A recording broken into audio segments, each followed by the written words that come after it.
Good morning, comrades. This is going to be a quick supplemental version of our regular show. It's going to be a little bit extra because we usually have our regular Tuesday, Thursday releases, but there have been a couple of Democratic debates that have been on the TV the past two nights. And instead of having a life and enjoying things, I and my buddy Ernesto here. Say hey, Ernesto. Hi. And a lot of the other gang, but we're the only two here tonight. We've subjected ourselves to this abuse, this self-harm, where we decided to watch all these miserable people, these, Joe Bidens and these Kamala Harrises just scream at each other over which insufficient form of healthcare they want to do that's not just universal healthcare for everybody. That's right. It was really pathetic. I think that the United States has enough money to pay for everybody's healthcare, and it's just ridiculous that we're not talking about that. Yeah, thank goodness. We're talking about it more than we have in probably about 50 or so years. But yeah, the fact that we don't have a worldwide healthcare system or a universal healthcare system in the U.S. is it's literally killing people. It's making sure that they have to essentially pay their peons to either their employers because they would be the ones that control their healthcare, or they just have to go to the emergency room whenever they have to get it. So so if you're listening to this is a very time sensitive episode. We're recording this on Wednesday night, the 31st. Tomorrow, wake up! It's the first of the month. It's gonna be Thursday, and so we just wanted to get a couple quick thoughts in on what we thought about Wednesday night's second debate. First, the Tuesday night one was the one that had all the fireworks and the sort of like nominal solidarity between Bernie Sanders and Elizabeth Warren, which Robert talked about a little bit yesterday. So what did you make of most of the stuff that happened tonight on the TV machine?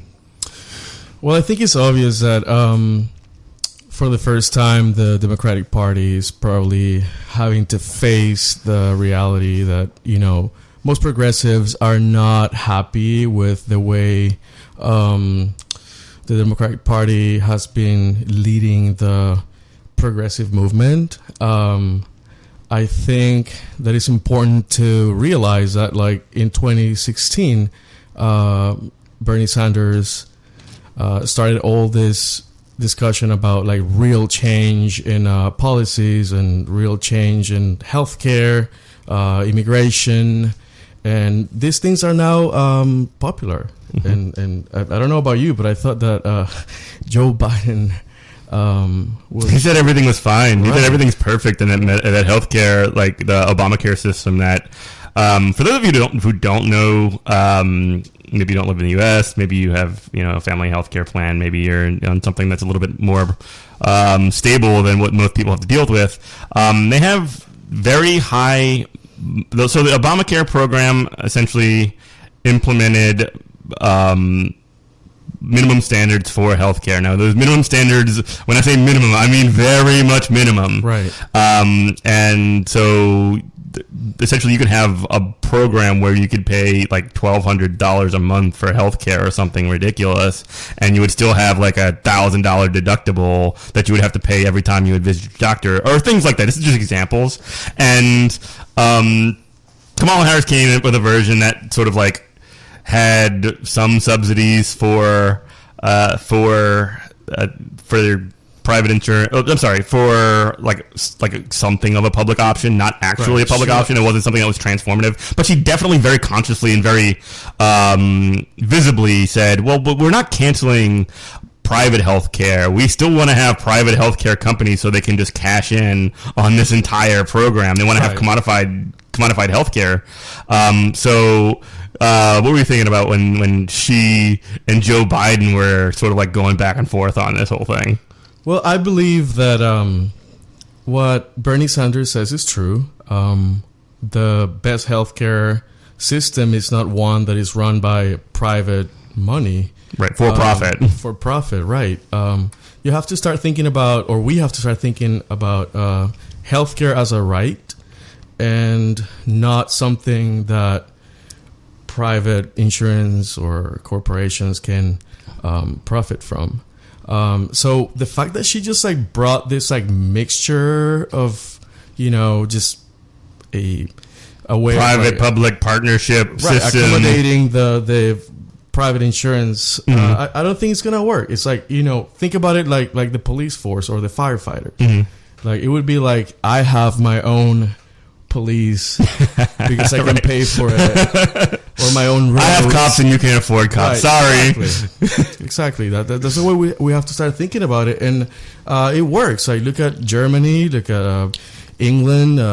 Every single Scandinavian country has that system, and it works. And it works because a lot of Americans are starting to go abroad to take care of a lot of healthcare issues. The funny thing about how it played out on the stage tonight with these clowns was that when Kamala Harris, and a lot of the first half hour of the whole thing centered around Kamala Harris saying, well, this is my plan, and it's got private program, it's got a public option, it's got all this stuff, and then Joe Biden, this freaking skeleton from like a relic of the past, he's like, this is just way too expensive, this is going to cost us $3 trillion. Yeah, I think it's interesting that you're going to take away healthcare providers from people. You're going to, you're going to take away your boss or whatever being in charge of your healthcare program, which bosses should not be in charge of your healthcare program. Bosses are fucking powerful enough over workers. Right. Let's talk about the format that CNN has. I don't really like it. I don't know why they just. What do you mean by format? Can you just describe how it was? I mean, they have first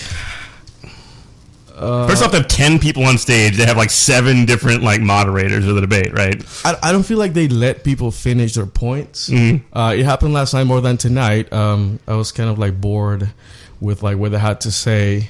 I don't really care for any of the candidates that we saw tonight. A Bernie supporter, but. It's just the fact that they just had Joe Biden, you can tell that the media is just supporting Joe Biden for some reason. What would be? They think that's the best way to beat Trump or whatever. Exactly. And I think it's just more of the same thing. I feel like Hillary Clinton just divided the progressive movement. A lot of people were disillusioned with Hillary Clinton having the nomination for the Democratic Party, and they're trying to give us the same thing. Are you serious? What do you think? They talk about and actually, to her limited credit, I'm not as big of a Elizabeth Warren fan as Robert is. I'm not saying that he's a big fanboy for her or whatever, but he mentioned in a show that released Wednesday morning about the first debate that she had a really good line, and it was against punching bag Bill from Hank Hill, John Delaney, which was he kept talking about exactly the same things that Joe Biden was, that this is too expensive, we shouldn't do it, we don't want to risk it, we don't put our necks out there like this.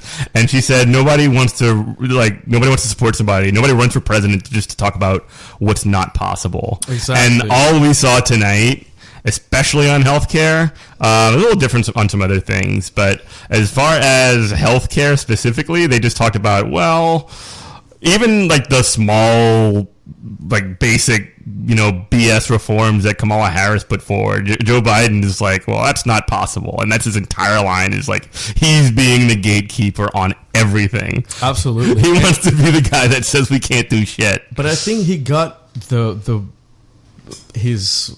words for Joe Biden today was just on immigration. Okay, so let's move to immigration. So just talk about a little bit what he said on there, and we can sort of kick it around on that. Well, I didn't like the way that he was just like not willing to call out President Obama, who I admire and respect as a historical figure.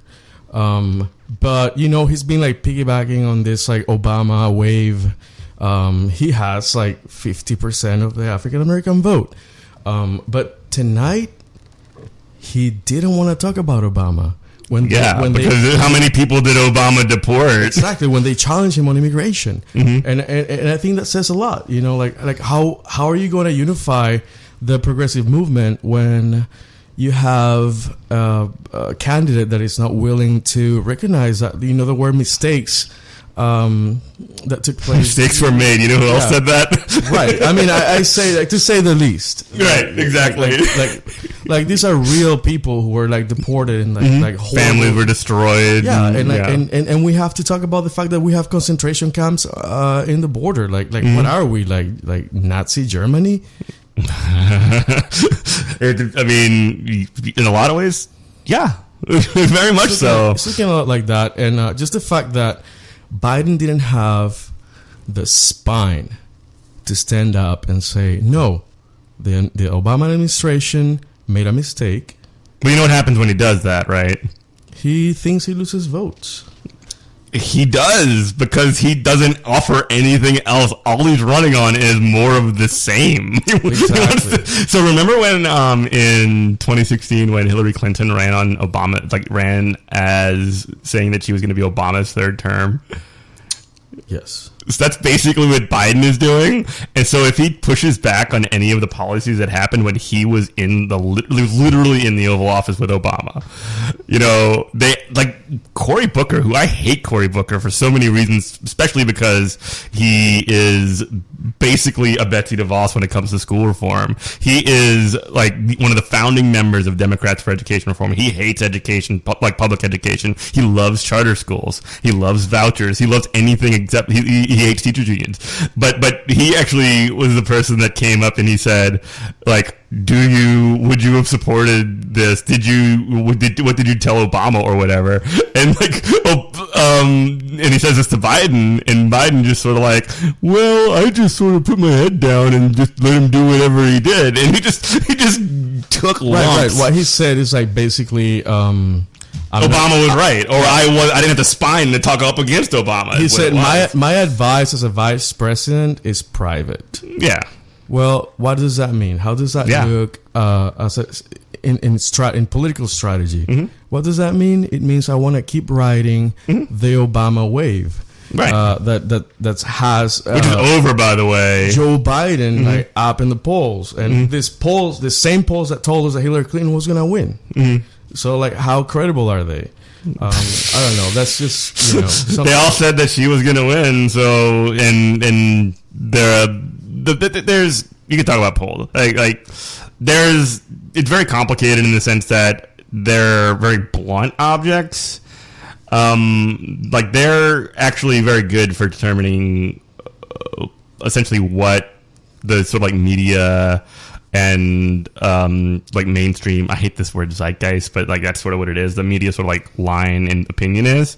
They're good for reestablishing that because these polling companies are using those talking points that come from media to ask these questions that get pushed into it, and they're manipulated to whichever bent that polling company is. Going back to the format that CNN has, what do you think about the fact that a lot of I thought it was interesting that tonight and last night I heard some of the candidates say, let's stop using Republican talking points. Yeah.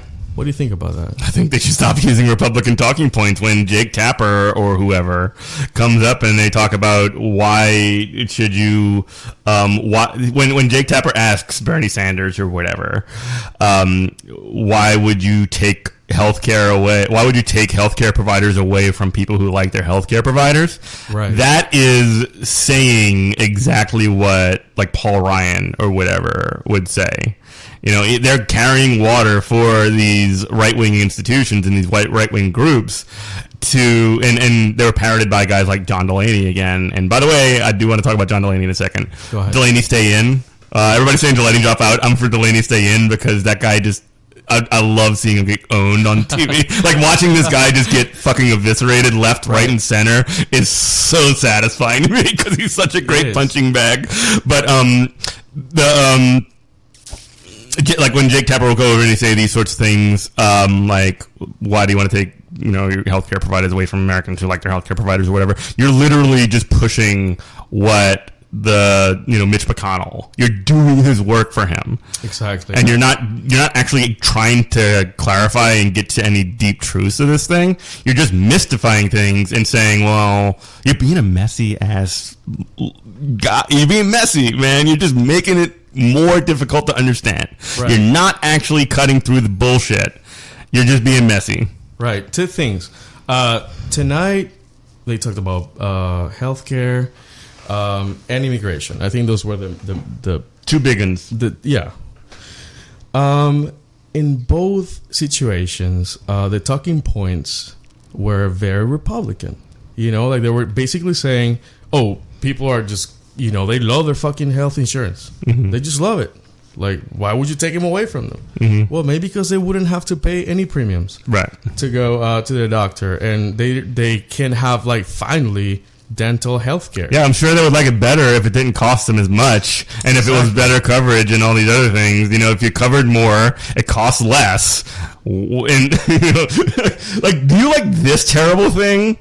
Or do you like this other thing that's less terrible? Like, exactly. Yeah. No, I didn't hear any single candidate just say, listen, why would anybody want to have this insurance that just like you have to pay and whatever, as opposed to just like having something for free that's going to cover every single illness and it's going to be great for the economy? Because like at the end of the day, if you start going to the doctor every single year, health complications are not going to be as expensive in the long term. You know what I'm saying? Mm-hmm. And you don't have to go to you don't have to go to the emergency room and all this other stuff. Yeah, we've talked about a lot about that on the show. All right, a couple of other things, a little bit more fun. I was looking at Twitter because I'm an idiot during the debate, and there was a certain line of people who thought that Jay Inslee was hot. I don't agree. Okay, he moves his mouth so weird when he talks. What? He was like looking like he was trying to lick his lips while he wasn't talking the entire time. Why are we talking about who's hot and who's not? That's just some of the discourse that came from it. It's such stupid crap. Are we living Trump's reality where like it's all about like entertainment? Like we always have and we always will. I think. I think it's always going to be like a bullshit funhouse. We just have to live with that. I guess. I mean, like they used to say that Kennedy got elected because of his hair. Or because he did well on the TV debates while like Nixon was sick or whatever. He had the flu, exactly. He was sweating, and he didn't have makeup and all this other crap. There are a lot of aesthetics that go into it, but I think it's really funny. And like Jay Inslee has zero chance of winning. He's a single issue guy. There's a serious question that we have to start asking ourselves as progressives. Why did Donald Trump win in 2016? What do you think? I don't know. I think because he answered a question that a lot of Americans were asking, like, why did I lose my job? Mm-hmm. Why am I not well off? Because I wasn't in charge, is what he would say. Right. Why did I lose my job? Why am I not well off? Mm-hmm. What's happening to my house or whatever? Mm-hmm. And I think that Democrats have an answer. If they like listen to people, but are we doing? They're against that. They're against listening to people. Like right. The idea right now is that like Bernie Sanders is the guy that is he actually is building a movement that is literally like mass movement politics. He wants to create like high levels of engagement. He wants to talk with working peoples. He wants to like not just deal with the leadership of unions. He wants to deal with like the rank and file members of it, and essentially say this is the way that we can sort of build a movement that can actually change the way things work in our society. And every single other person, with very few exceptions, that was on both of those stages on television for the past 2 nights, I would even say including Elizabeth Warren, people might disagree with me on that, they're against that. Like, all right. Now I have a question for you. Mm-hmm. I am in touch with my family in Miami. I have family in Miami. I'm Nicaraguan. Mm-hmm. And I'm in touch with some baby boomers, right? Mm-hmm. And I listen to them. I let them express their concerns about like someone like Bernie Sanders running for president against Donald Trump. Mm-hmm. The Latino community is not monolithic. Absolutely, it isn't. Okay, there's a lot of conservatives in the Latino community, and there's a very before you go on, because I know where you're going with this. There is a very mainstream narrative that suggests that that the Latinx community is like by some like factor of like some almost cultural whatever like attribute, they're necessarily progressive or whatever, and that's not the case, is what you're saying. It is not the case. Mm-hmm. You have to remember the history of Latin America. Mm-hmm. I mean, a lot of before the pink tide in the 1980s and stuff. Yeah, it dates back to the 60s, Mm-hmm. and like you have to see Chile, you have to talk about Argentina, Allende, Brazil, you have to talk about Nicaragua, Cuba. A lot of very right-wing minded, racist, elitist Latinos have come to the United States, and why did they come to the United States? Because what? Because the pink tide governments took over, right? Different reasons. Like, I mean, you had like revolutions and like people like rising up against military dictatorships and yeah, it's not all good. So on and so forth. Unfortunately, a lot of these dictatorships were backed up by the United States. Yes, Chile is a perfect example. Right. Those were historical mistakes done by the U.S. Were they mistakes, though?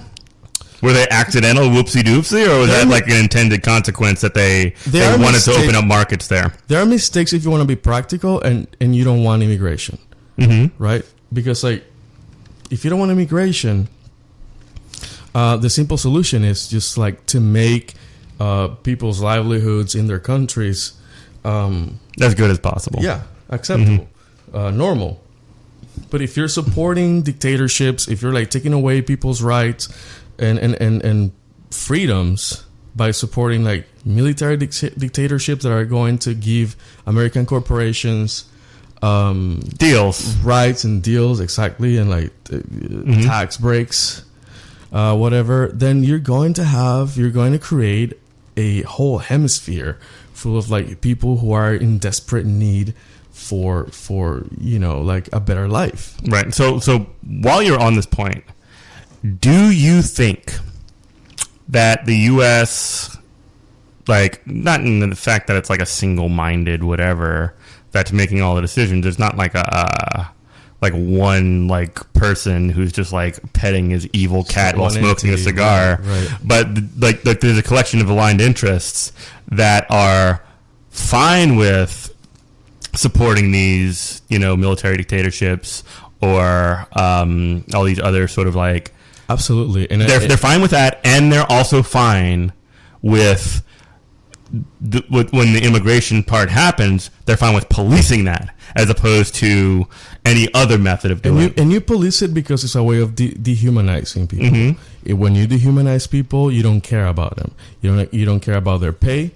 You don't care about their working conditions, and you don't care about what happens to them, right? So it's a really good way of like having cheap labor, right? So that's what this Nazi administration is doing, basically. It's just like saying to American blue collar workers, like, you don't have. They're coming for your job. Right, they're coming for your job. Like, no, nobody's coming for your job. In fact. If in this, I really think it's important to stress this point. When migrant workers and U.S. born workers, or whatever I want to call them, when they're fighting one another, guess who it's really friggin' easy to exploit them? Guess who makes it really easy to exploit them?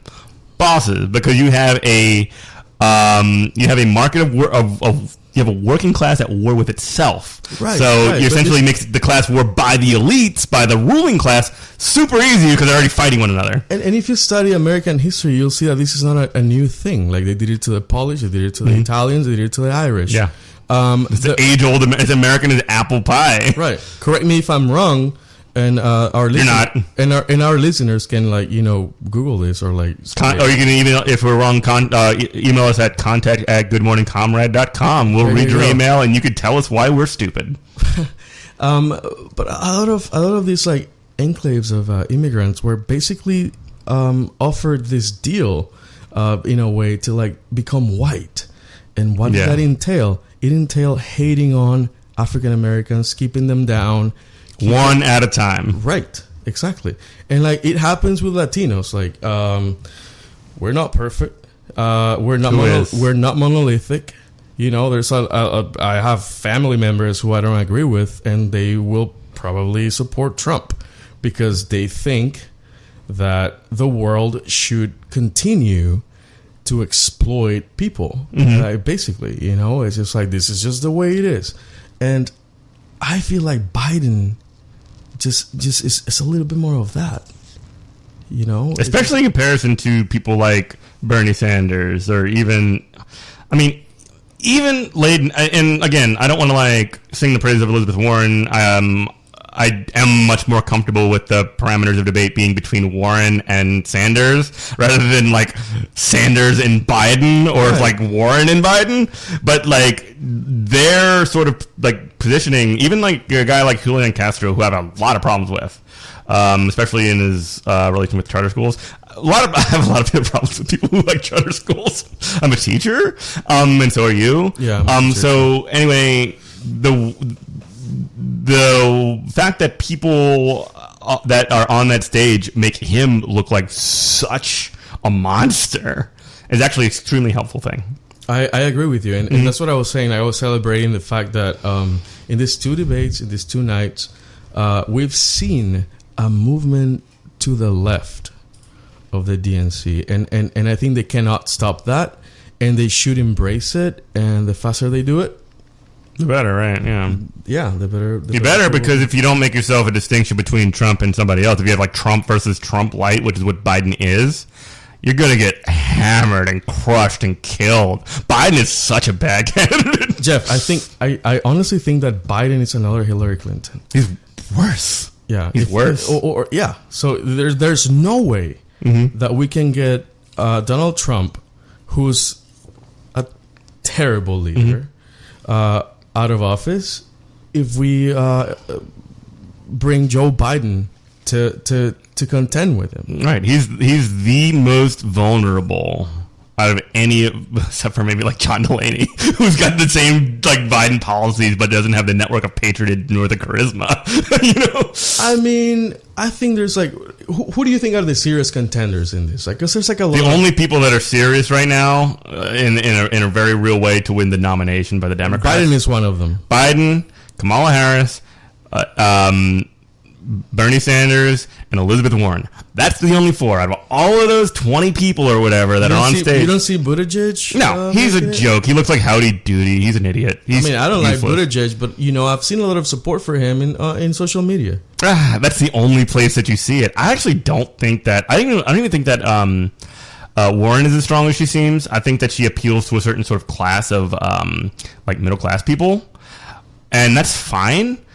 And her positions are good enough that they're not, like, hostile to what Sanders is doing. And like we talked about earlier, there was a certain, like, nominal, like, partnership or alliance, at least on the stage last night, on Tuesday night, between Sanders and Elizabeth Warren, so that they can sort of freeze out a lot of these centrist fuckheads and at least keep their sort of pull in this whole thing going, and that's a good thing. Like, I agree with you. Like, no matter what, if Sanders and Warren are working together, and then if the fight at the end comes between them, hell yeah, let's go. Let's fucking roll up our sleeves and fight it out. And I doubt that Sanders is gonna be fighting Warren. Fighting like not drag this person, but like in a fight, like let's compare. Let's talk about our ideas. Right. You know, if anything, they could be on the same ticket. I would love that. That's fine. I'm fine with that. You know, What would you like? Okay, so what's your ideal ticket? Right now, Ilhan Omar for president and Bernie Sanders for vice president, or Rashida Tlaib, or what was the other one?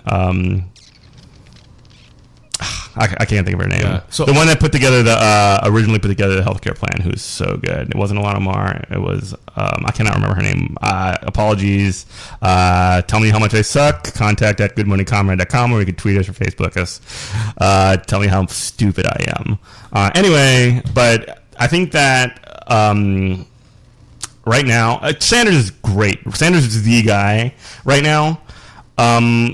And he actually doesn't have the vulnerabilities of, like, he doesn't have the same vulnerabilities as Elizabeth Warren, because she... actually, I heard on social media that every single candidate were just, like, studying and, like, getting ready for the debate, and Sanders was just...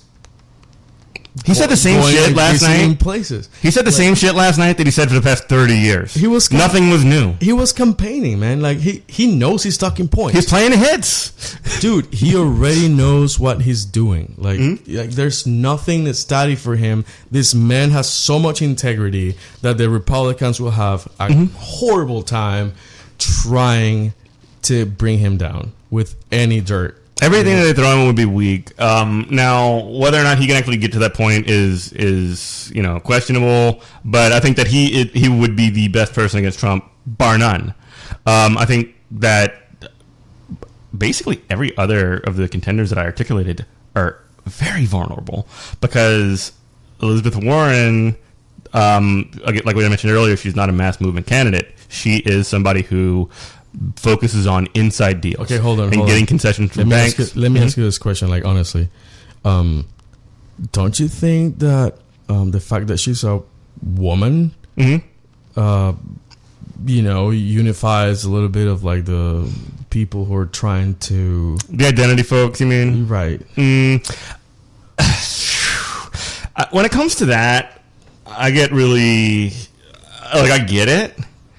I just don't see it having the influence with actual like people in the world. Like it's obviously should not be a detriment to the fact that she's a woman or whatever. Right. That's the most basic fucking stuff, right? The problem becomes when you sort of overvalue that at the expense of other things. So, like Bernie Sanders, like I said before, he will like literally put out a program like his education program rather, or his healthcare program. So he literally just like for healthcare, universal healthcare across the board, basically. Right. For student debt, universal program forgive all student debt. It's not legitimate.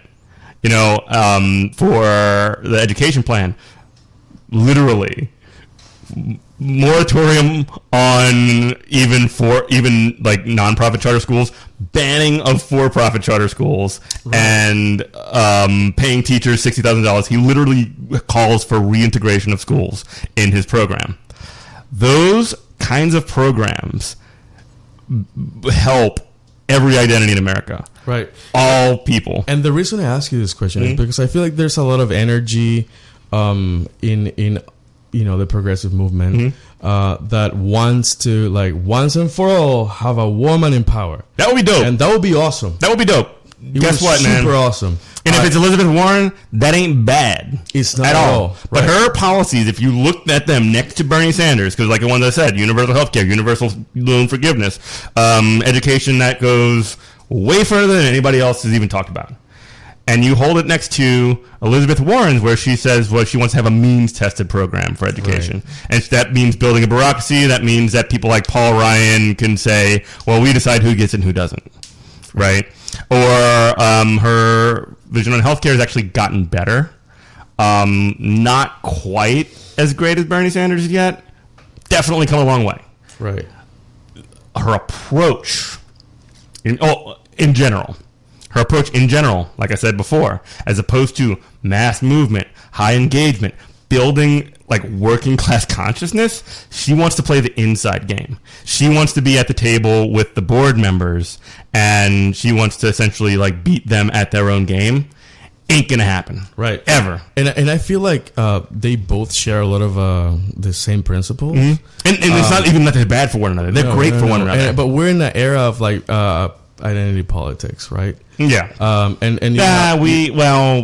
sort of like a that's sort of like a mainstream, almost like a middle class, upper class narrative, I think. Right. I think it's a term that has been coined by like MSNBC or whatever.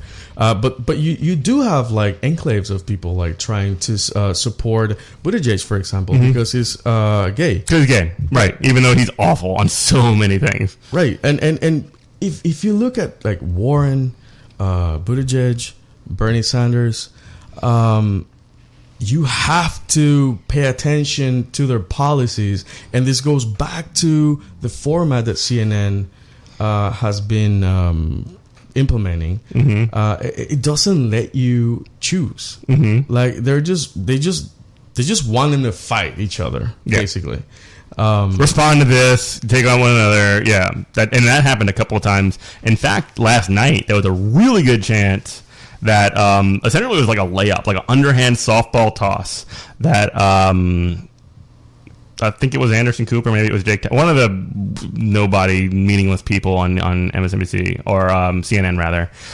They asked Pete Buttigieg, who I have not a lot of respect for because he's done a horrible job as mayor of South Bend. He's trucked out homeless people, like just kind of like essentially cleared them out and criminalized poverty. And he's also had big issues with racism in cops, which is like, if you have cops, you're going to have a racism problem. Sorry. But anyway, he's been under fire for that. But he actually was given a layup chance to try and like dunk on Bernie, and he actually didn't take it. They were like they asked him, like, did you think Bernie was too old or whatever? And he was like, it's not about whether or not you're old, but it's about your ideas. Because I think they're scared of him. I do think they're scared. Of who? Of Bernie. They're scared of him. They don't want to be, and it almost might even be on identitarian grounds. They don't want to be the one that's being like ableist or whatever. You don't have to go far, man. You just gotta like listen to even NPR, like NPR, which like is progressive. They're mainstream liberal. Yeah, mainstream liberal. I hate the word progressive because it doesn't mean anything. Yeah, it's supposedly right. You know, like for Trump supporters and for conservatives, NPR is like communist, right? Because it's state. It's not even state run. It's like a state subsidized, like private. Like it's literally a corporation, right? But if you that's listen to run them privately and not publicly, if you listen to NPR, you're gonna, as a Bernie Sanders supporter, you're gonna get pissed off. Because they do a lot of this side says that, and this other side says the other thing. What's the real truth? Yeah. The right space, you know, that you don't hear a lot. He's dismissed out of hand. Absolutely, and you hear that in MSNBC, CNN, like all this, like supposedly. Most working people don't listen to that stuff, though. Right, that's good. Most working people probably just like listen to like penis and farts in the morning with a toilet flush sound, or hopefully they listen to Good Morning Comrade, but who knows? So how are we gonna test this? Like, are you confident in like a poll? Like, do you believe in polls? I mean, I believe that they measure something, but they measure specifically the things that they, like the pollsters or whoever puts the poll together goes out to get. So it doesn't necessarily mean that you can make a mass generalization about all people based on what your sample is.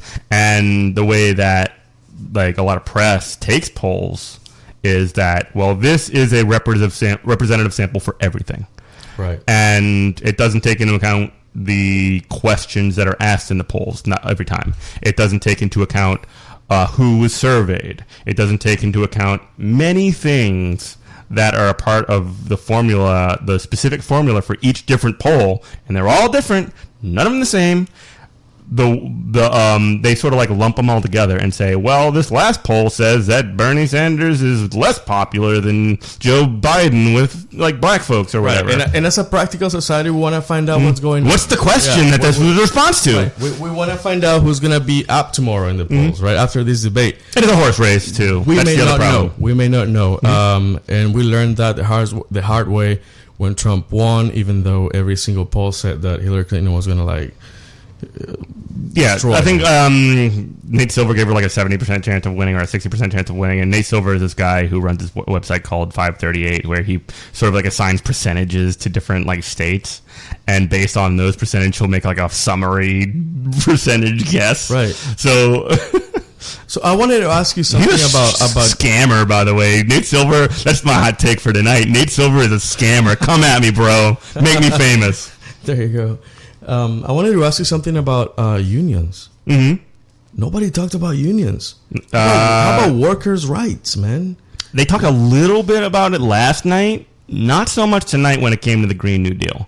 Because that guy, Tim Ryan, who is like a total like middle of the road, like center guy, he tries to speak for unions. Biden kind of does. And they tried to like throw some bullshit at Sanders when he was talking about the Green New Deal, about the fact that like if we change the economy, like in order to essentially meet like actual legitimate targets that would stop the war, like the ice caps from melting and sea level from rising, and us have to like full cities full sail, and changing the way that we distribute energy, changing the way that we do sort of like transportation with, changing to high-speed rail or, even rail within cities instead of cars, because individual cars are way more heavy contributing factors to climate change than anything else. They said that if you change all these things, you're going to like upset workers, and they completely ignored a part of the Green New Deal that talks about the just transition of jobs, which means that taking jobs who work in like a coal mine now. And by the way, one second at the end, I actually want to put a pin in something because there's some badass coal miner action happening in Kentucky right now. But essentially, you would take people who work those kinds of jobs, and you would put them to work on building the infrastructure that the Green New Deal calls for. It's called a just transition for jobs. And these shitheads like Tim Ryan are like, well, if you get a Green New Deal, what's going to happen with these coal workers? Yeah, it's right? very dismissive, and they're just like trying to like it's like you can't like, if you're gonna full scale change the economy, you're not going to create any jobs while you're doing it. The fuck are you talking about? Exactly. Let me ask you this question: like, do we have the technology to transition to clean energy? Yes, absolutely. We have done for 30 years. So what is stopping us from doing that? Because the corporations that do profit off of fossil fuels, oil, and coal, lobbyists, right? Well, they use their lobbyists to maintain the status quo. This is something that is sort of like an endemic feature of capitalism, right? So if you have a structure of government and society that is based off of, if you have money and capital resources, then you have power as sort of like a necessary base value, right? So if you're a worker who's like getting his livelihood through fossil industries, like let's say you're blue collar worker or an engineer, right? Getting paid by Chevron or Exxon, whatever. Do you think that the rhetoric that Bernie Sanders is bringing to the table is a threat? I think that it can be positioned and sort of like framed as a threat, because people sort of like get locked into the ways that they have always done things. But if you're saying that an engineer who wants to the same engineer that is talking about blowing off the top of a mountain and sending workers in to kind of clean it out, can't also be someone who designs a railway system and bridges that would get people from one place to another, or to transport things from one place to another, then then you have a very limited view of what working people are capable of. I agree with you. And working people are capable of literally everything that happens. Nothing in our society is possible without the people who do the work. Right. And engineers and people who like, are capable of doing wonderful things with energy could be easily moved to like a clean energy, solar, geothermal, whatever. Energy. Yeah, absolutely. And I feel like they're like this like fear mongering that the Republican Party has about like transitioning to clean energy or any other thing, because like they just like thrive on like making people afraid. And without this interference, it would actually be a much easier argument to make. But once you say, well, this person's threatening the food on your table, then you know you can very easily view them, especially if you're like see them every day, if you're their boss or whatever, and you know there's this really weird abusive relationship that takes place between bosses and workers. It's not weird. It's actually, if you look into the way psychology and sociology works, that's just how it plays out.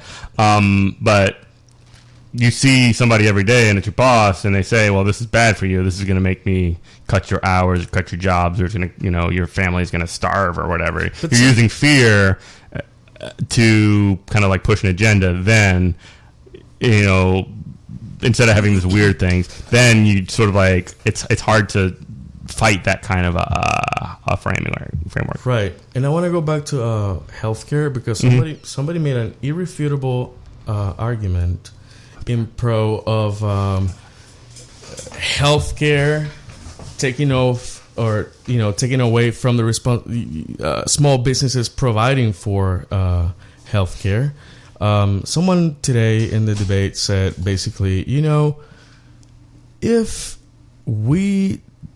small businesses don't have to pay for people's healthcare, they will be thriving, because it's an expense. So that's another way of looking at universal healthcare as a tool of economic growth. But a lot of Republicans won't see it that way. So anyway, so you were talking about bosses who were. Can you just like just run off what you were saying? And so you're talking about bosses like in control of your healthcare. Yeah.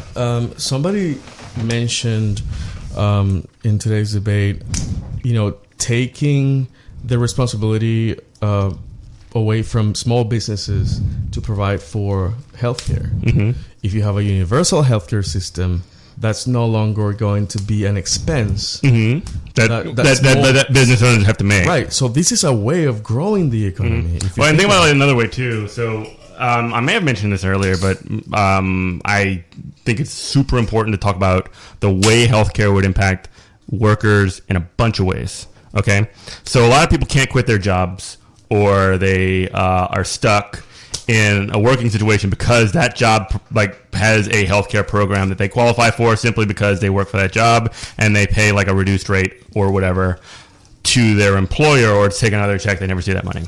Right. So in a very serious way, the boss is providing that healthcare using sort of like a certain kind of economy of scale, right? I can get you 5 employers to this insurance company, or I can get you 20 employers, or I can get you 100 employers. Depending more employees that you have, the more people that would sign up for the healthcare, the more leverage the owner has. And you're sort of a hostage to that. You are a hostage to your boss, exactly. So if your boss is in control of your healthcare situation, then you are in a much more docile position in terms of advocating for other things in your job. And this applies to unions as well, because one of the big things that unions negotiate for are healthcare. Now, if you have a universal healthcare system, you're no longer a hostage to your boss, because that sort of theater of negotiation wiped off the table. It's gone. Hey, and now you can talk about wages and working conditions. I can tell you how many lives will be improved by just like knowing. That was beautiful. That they can like go to the doctor and get all the awesome healthcare that the science in this country can provide for you for free. For free. Why can't we do that? Like how much do we spend in Iraq on bombs, trillions of dollars being dropped on kids? They spend trillions of dollars in healthcare too. Let's talk about Israel. How much money do we give Israel to oppress Palestine and to build Iron Dome systems that are supposed to stop rockets that don't even work? Right. So you're exactly right. The fact that we're willing to spend all this money on what we call defense, which is not defense at all, it's imperialism, right? You call it defense and you use it to invade other countries. It's rhetorically speaking, you just say it's the opposite of what it is. Or to accumulate an arsenal that will never be used, hopefully. No, because there's profit in those industries. I mean, there's so many nukes that have been built because not because they're useful in any way. They become obsolete very quickly, actually. But the fact that there's money to be made and there's by these companies, and these companies have influence to sort of make these deals happen. That's why you get things like the F-35, which costs trillions of dollars to develop and produce. Now that you're talking about that, I wanted to touch on another point, and it's the fact that a lot of industries that we have right now that, in my opinion, are toxic. For human life. We talk about the war industry, the fossil fuel industry, and the healthcare industry. And the banks. Right. When we're trying to change this, we are going to hear a lot of people say, wait a minute, if you change that, a lot of people are going to lose their jobs.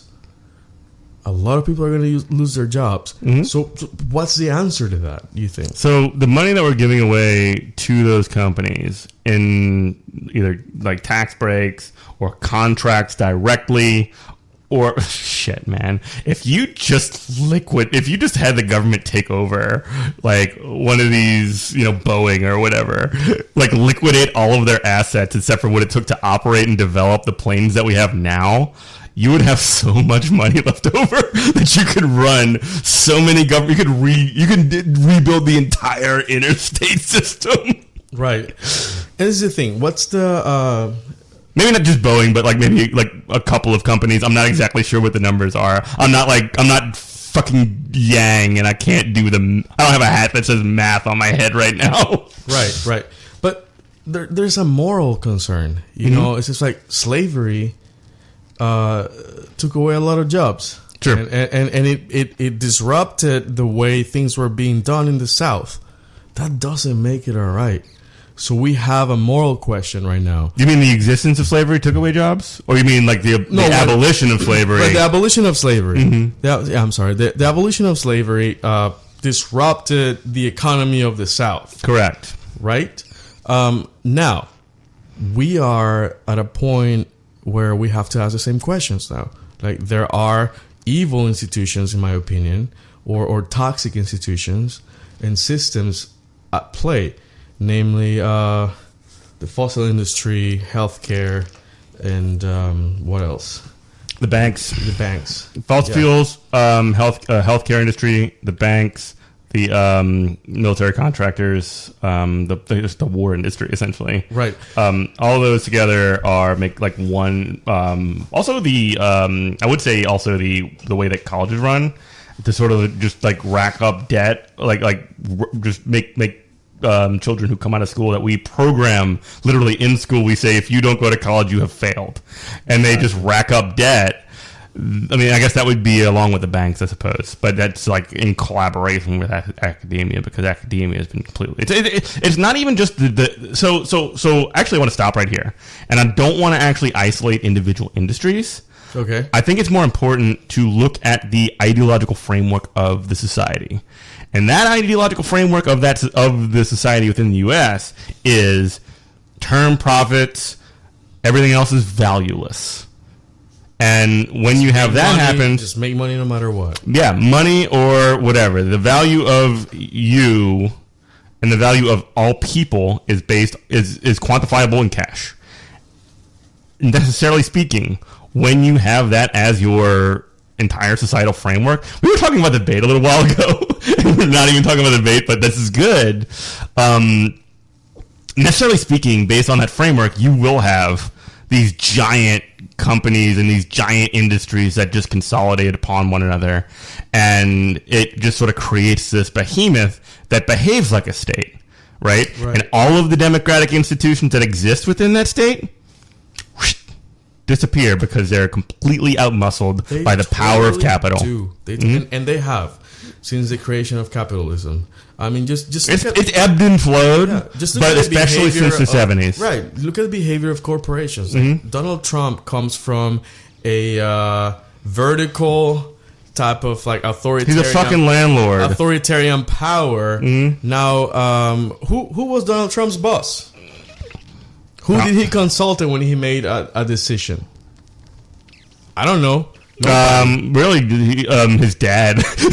His dad was the one that gave him all the money, and then the other thing that he was able to do that actually was to Trump's benefit was that he was able to borrow so much money from banks that he was able to leverage them to the point where if he didn't repay their loans, and many of his failed business ventures couldn't, if he didn't repay their loans and if they called him on it, they would just go under because they would not have had the resources to pursue it. I don't see Donald Trump as a leader who will listen to anybody. So now he's a symptom. He's a symptom of the system that we have. Right, you get a necessary like in power, like as a president.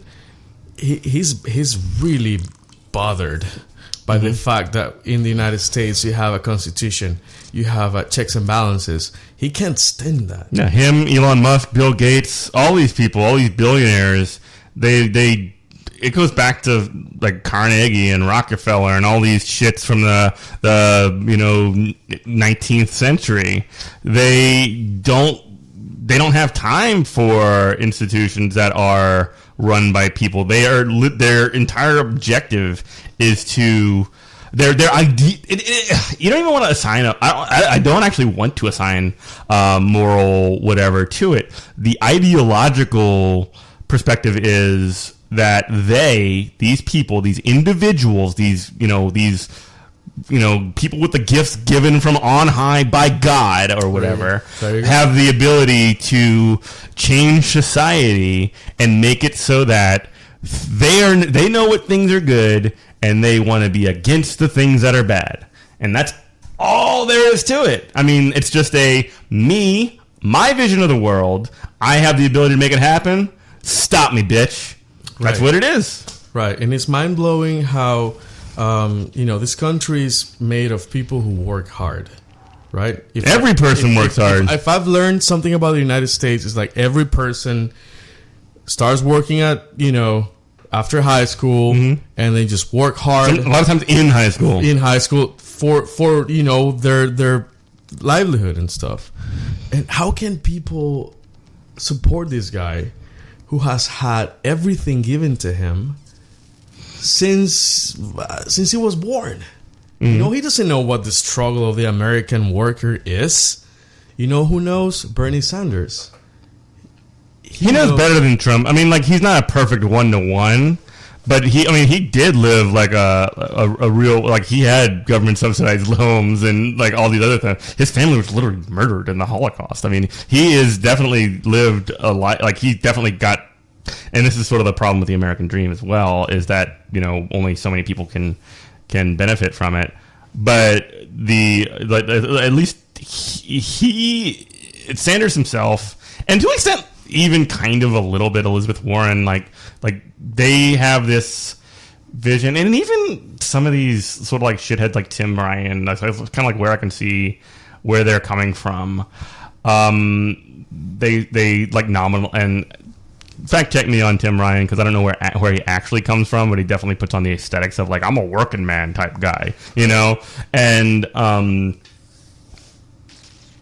Bernie most especially sort of puts forward the didn't forget where he came from thing, and he sort of talks in the language of working people, and he is so, like you mentioned earlier, incredibly consistent in his messaging and saying that the workers around you, whether they're black, white, trans, women, or whatever, they're not the problem.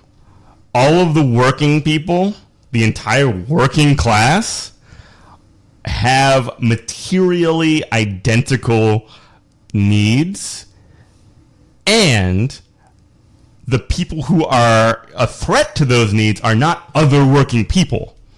It's the people who are in charge of the means of production, the people who own the means of production. Your boss, your landlord, your bank, or whatever. They're the class enemy. That's the people that are keeping you down, not any other working person. And that's the important thing. Wait. But you're not saying that, like, you know, entrepreneurship should be crushed. I should only be crushed to the extent that it crushes workers. Like, you can't be crushing workers. Right. If Elon, I mean, like Elon Musk, who's like an entrepreneur or whatever, he's not bad because he like has ideas and creates shit. He is bad because he has horrible worker policies and he wants to destroy. Exactly. He wants to destroy unions and worker organizing. And I totally agree with you. The United States... Ideas are good. Right. I love ideas. Why is the United States a place for immigrants to come to? It is not because you can come here and pick up, you know, like farm and stuff. It's because you can grow. You can get out of poverty. You can be nobody. That's the idea, at least. And grow. For a long time, that was it's a strong middle class. Mm-hmm. The middle class is being eroded, and it started with Reagan. Okay. But it's being eroded right now at a really, really fast level. I think that you can actually make an argument that the middle class was created to make a docile, to essentially make a docile population. So essentially the ruling class could make this sort of like middle class that is sort of like fat and happy and use that to implement, like essentially buy them off and like push down against the more poor classes. And that's a real quandary in terms of how do you organize and win, like like from the bottom, from the poorest poor person in the world, and work from that bottom and push it up. Yeah, I think that's an important question. Because the middle class is almost like an insulation between the working class and the ruling class, and it's not like it's almost like a messy, like a Venn diagram, the middle part, right? You know, and who are the ones like fighting each other for like the leftovers? Middle class and the poor class, right? The middle class is turned against the poor because they're in the position where they're sort of happy with where they live, and so in a lot of ways, a middle class can be a liability in your society. That makes sense? It does. Because they're easily turnable. Now, if you can turn them the other way, that they're benefit. But again, the mechanisms, I'm getting bit by a mosquito. The benefits can be switched around, but they're dictated in a lot of ways, at least the way things are currently arranged by the ruling class. So the middle class is an agent of the ruling class. Right. I think like as long as you have the mechanisms of social mobility, you have a fair system. Now, what capitalism does is like create a starving class, right? Like it's or a criminalized class. So when you have immigrants coming in, they're they're literally they are workers exactly that have different legal rights than other workers, and that is such bullshit. And who are the scapegoats now? The people who have the least rights and who are the most imperiled. Right. They're viewed as the most threatening by the rhetoric of the ruling class. So I can tell you, Jeff, you're just like creating these distinctions among class of workers. You lost your job because Pedro came here and like took it. And it's not because like, it ain't Pedro's fucking fault. It's your boss's fault. Right. It's not because like Amazon is like taking over every single small business. Yeah, that's what the reason is. Right. Yeah. Cool, man. So I'm going to just wrap it up here. Thank you so much for coming, Ernesto. Appreciate the time. We were talking about the debate a little bit ago. I think we kind of come to the conclusion that Bernie was the best of the two nights. Agreed. Like if I was going to rank them, it would be like Bernie won, like maybe like big golf, then like maybe Elizabeth Warren, big gulf. Like, then like, or Queen Marianne Williamson, big gulf, and then like Tulsi Gabbard, and then another big gulf, and then there's just like a giant field of trash, just giant ball of garbage. Okay, so not if, but when Bernie Sanders gets nominated, we're gonna have God willing, we're gonna have to be concerned about. He's gonna be portrayed as a socialist. Good. You know, let's do socialism. Let's make socialism cool, man. Every single baby boomer is scared of that because they were like indoctrinated. Make them so scared that they become indoctrinated the other way. Exactly. Now, my solution to that, I'm coming for you, boomers. Right. Get scared. And this is what Bernie Sanders needs to do. It's like, okay, so we're the communists, but who's in bed with Putin? Boom.